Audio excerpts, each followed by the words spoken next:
des voix sur les satellites européennes comme Intersat. Pour faire chuter les coûts des communications sur le continent, le guide libyen Kadhafi mit sur la table 300 millions de dollars. La Banque africaine de développement BAD 500 millions. La Banque ouest-africaine de développement 27 millions. Ainsi, depuis le 26 décembre 2007, le tout premier satellite de communication de l'histoire de notre continent est effectif. Et d'autres satellites étaient en vue pour concurrencer les meilleurs du monde à un coût 10 fois inférieur.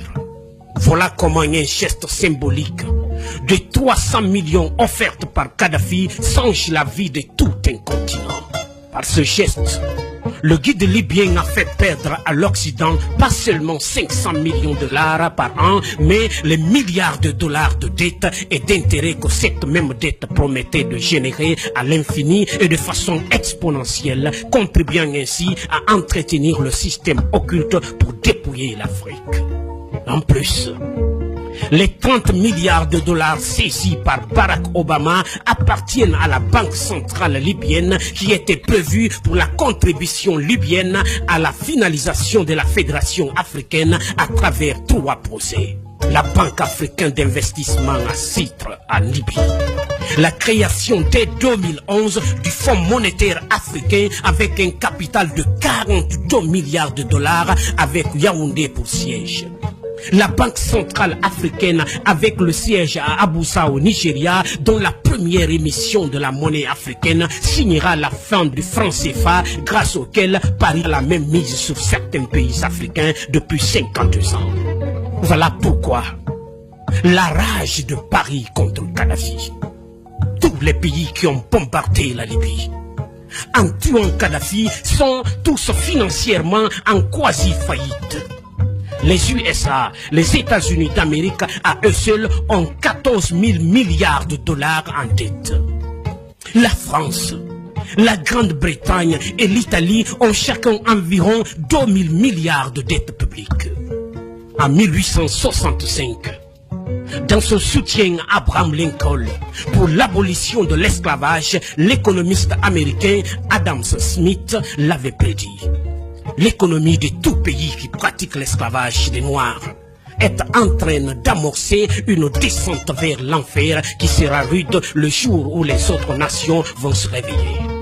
Créer des fausses guerres en Afrique, dans l'espoir de trouver de l'oxygène pour continuer l'apnée économique qui ne fait que s'empirer, ne fera qu'enfoncer les Occidentaux dans leur déclin qui a pris son envol en 1884 lors de la fameuse conférence de Berlin.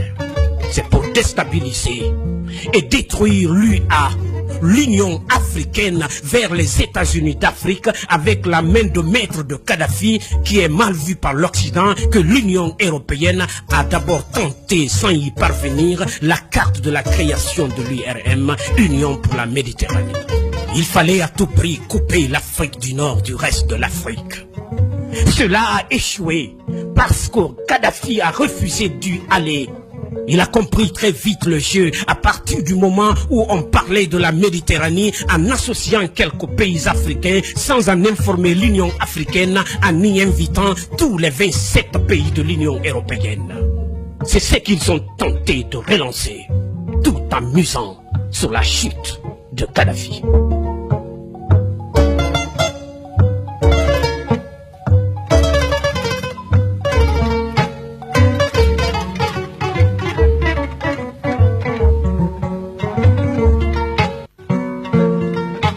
Faut signaler ce que les dirigeants africains ne comprennent pas et que tant que ce sera l'Union européenne qui finance l'Union africaine, on sera toujours au point de départ. Car dans ces conditions, il n'y aura pas d'effective indépendance. C'est dans le même sens que l'Union européenne encourage et finance les regroupements régionaux en Afrique. C'est ce que Lincoln avait combattu dans la guerre de sécession aux États-Unis, parce qu'à partir du moment où un groupe de pays se regroupe autour d'une organisation politique régionale, cela ne peut que fragiliser l'organe central. C'est ce que l'Europe voulait, Et c'est ce que les dirigeants africains n'ont pas compris en créant coup sur coup la COMESA, l'UDEAC, la SADC et le Grand Maghreb qui n'a jamais fonctionné, encore une fois grâce à Kadhafi qui l'avait très bien compris. Ceux qui prétendent qu'ils exportent la démocratie sont-ils des démocrates?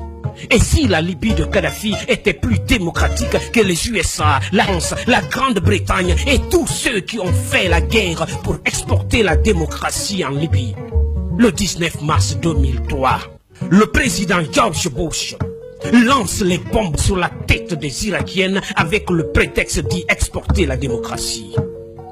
Le 19 mars 2011, c'est-à-dire 8 ans plus tard, et jour pour jour, c'est le président français Sarkozy qui lance ses bombes sur la tête des Libyens avec le même prétexte de leur offrir la démocratie. Monsieur Obama, prix Nobel de la paix 2009 et président des États-Unis d'Amérique pour justifier qu'il procède à un déferlement de missiles, crise de ses sous-marins sur la tête des Libyens, a dit que c'était pour chasser le dictateur Kadhafi du pouvoir et y instaurer la démocratie. La question que tout être humain doté de la moindre capacité intellectuelle du genre et d'appréciation ne peut s'empêcher de se poser est: ces pays comme la France, l'Angleterre, les États-Unis, l'Italie, la Norvège, le Danemark, la Pologne, dont la légitimité pour aller bombarder les Libyens était sur le seul fait de s'être autoproclamés pays démocratiques, sont-ils réellement démocratiques? Si oui, sont-ils plus démocratiques que la Libye de Kadhafi? La réponse sans équivoque est non. Pour la simple et bonne raison que la démocratie n'existe pas. Et ce n'est pas moi qui l'affirme, mais celui-là même dont la ville natale Genève abrite l'essentiel du commandement des Nations Unies. Il s'agit bien entendu de Jean-Jacques Rousseau, né à Genève en 1712, qui affirme dans le chapitre 4 du livre 3 de son très célèbre ouvrage du contrat social que il n'a jamais existé de véritable démocratie et il n'en existera jamais.